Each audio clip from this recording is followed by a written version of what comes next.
আল্লাহ রাসূল সাল্লাল্লাহু আলাইহি সাল্লাতু ওয়াস সালাম বলেন, হে আমার সাহাবীরা, দুনিয়ার মধ্যে এমন দুইজন বন্ধু আছে, কাল হাসরের ময়দানে আল্লাহ পাক রব্বুল আলামিন দুইজনের আমল নামা ওজন করবেন।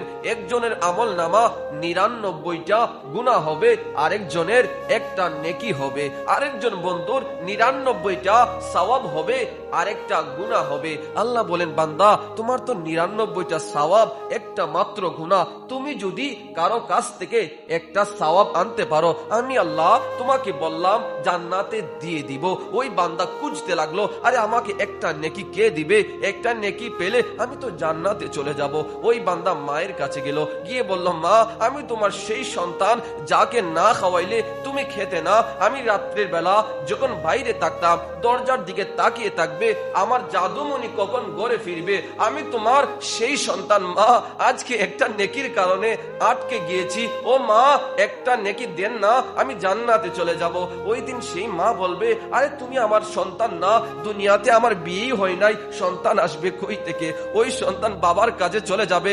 এ রসুলপুরের মুসলমান, ব্রাহ্মণবাড়িয়ার মুসলমান, আপন কাকে চিনে নাও, বাবার কাছে যাবে, গিয়ে বলবে, বাবা, আমি তোমার সেই সন্তান যেই সন্তানের জন্য দিনকে রাত, রাতকে রাত বানিয়েছেন, গায়ে মাতার গাম পায়ে ফেলেছেন, সুদকে ঘুষ বানিয়েছেন, হালালকে হারাম বানিয়েছেন। আজকে আমি আপনার সেই সন্তান, একটা নেকি দেন না, আমি জান্নাতে যাব। ওই বান্দা বলবে, আরে দুনিয়াতে আমার কোন সন্তান ছিল না, কোন ছেলে ছিল না, বাবা তাড়িয়ে দিবে, বাবাই তাড়িয়ে দিবে। বলবেন, হুজুর, মনে হয় আপনি মন গড়া কিচ্ছা কাহিনী বলছেন। না রে বাবা, না, আমি কোরআন থেকে বলছি।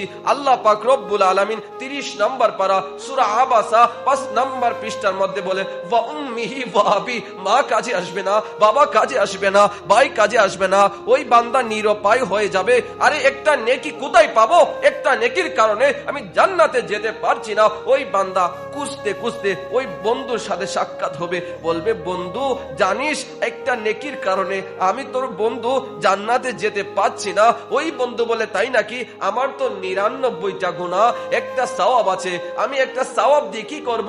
আমি তোকে একটা সওয়াব আল্লাহর রাস্তায় দিয়ে দিলাম। বলেন সুবহানাল্লাহ। ওই বন্ধু কি করলো? ওই বান্দাকে একটা সওয়াব দিয়ে দিল। ওই বান্দার 100টা সওয়াব হয়ে গেল, অন্যদিকে তার বন্ধুর 100টা গুনাহ হয়ে যাবে। ওই বান্দা একটা সওয়াব নিয়ে দৌড়াইতে দৌড়াইতে মালিকের কাছে গিয়ে বলবে, মালিক, আমি একটা সওয়াব পেয়ে গেছি।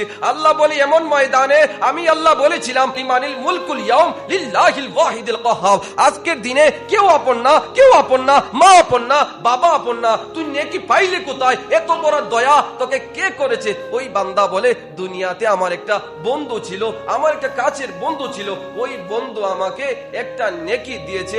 ও রসুলপুরের মুসলমান, আল্লাহ বলেন, না না, এটা সম্ভব না।